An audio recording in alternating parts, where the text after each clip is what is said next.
ನೋಡಿ ಇಲ್ಲೇ. ಎಲ್ಲೈತೆ ನಿಮ್ಮದು? 55,000 ಓಡಿಸಿದ್ದೀರಾ? ನಿಮ್ಗೆ ಎಷ್ಟು ವರ್ಷ ಈಗ? 64. ಅಯ್ಯಪ್ಪ, ಹೆಂಗೆ ಮತ್ತೆ ನಮ್ಗೆ 64 ಈಗಲೇ ನಡಾನು ಬರ್ತದೆ ಸ್ವಲ್ಪ ದೂರ ಹೋಗಿ ಬರೋಕ್ಕೆ. ತಗೊಂಡಿರೋದು ಗಾಡಿ ಏನಕ್ಕೆ ನೀವು? ಓಡ್ಸೋಕ್ಕೆ, ಮನೇಲಿ ನಿಲ್ಸಕ್ಕ? ಇನ್ನೊಂದು ಜನ್ಮ ಆಯ್ತಾ ಇಲ್ವೋ ಗೊತ್ತಿಲ್ಲ, ಈ ಜನ್ಮ ಅನುಭವಿಸ್ಬಿಡ್ಬೇಕು. ಹೆಂಗ್ಸ್ರು ಕರ್ಕೊಂಡು ಹೋಯ್ತಿರೇನು ಒಬ್ಬೊಬ್ರೆ? ಬರಲ್ವಾ? ಏನು ಮಾಡ್ತೀವಿ, ಮಕ್ಕಳು ಚೆನ್ನಾಗಿ ಓದಲಿ. ಈಗ ನೀವು ಆಸ್ತಿ ಮಾಡಿಕ್ ಬಿಟ್ಟಿರ್ತೀರಪ್ಪ, ಈಗ ನಿಮ್ಮ ಮಕ್ಳು ಅನುಭವಿಸ್ಬೇಕು ಅವಾಗ. ಆಸ್ತಿ ಏನು ಮಾಡಿಕ್ಬೇಕು?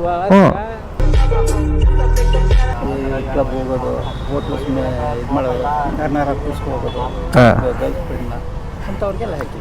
ನೀವು ಹಂಗಂದ್ಬಿಟ್ರೆ ನಾವು ದುಡಿತಾ ಇದ್ದೀವಿ, ತಗೋತಾ ಇದ್ದೀವಿ. ಹ್ಞೂ ಹಂಗೆ. ಹಾಂ, ನನಗೂ ಒಂದೂವರೆ ಲಕ್ಷ ಕೊಡ್ತಾರೆ.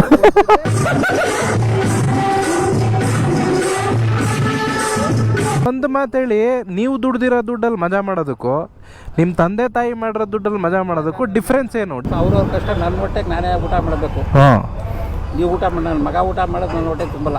ಫ್ಯಾಕ್ಟ್ರಿ ಮಾಡಿದ್ರೆ 60,000 ಕೊಡ್ಬೇಕು, ಅಷ್ಟು ಗಂಟೆ ಓದಿಸಿಲ್ವಾ? ಹಾಂ, ಓದಿಸಿಲ್ವಾ ಮತ್ತೆ? ಓದಿಸಿ ಇನ್ನೇನು ಆಸ್ತಿ ಮಾಡಬೇಕು ನಿಮಗೆ? ಹೌದು, ತಿಗಾದ ಹೊಟ್ಟೆ ನೀರು ನೀರು ಅಷ್ಟೇ.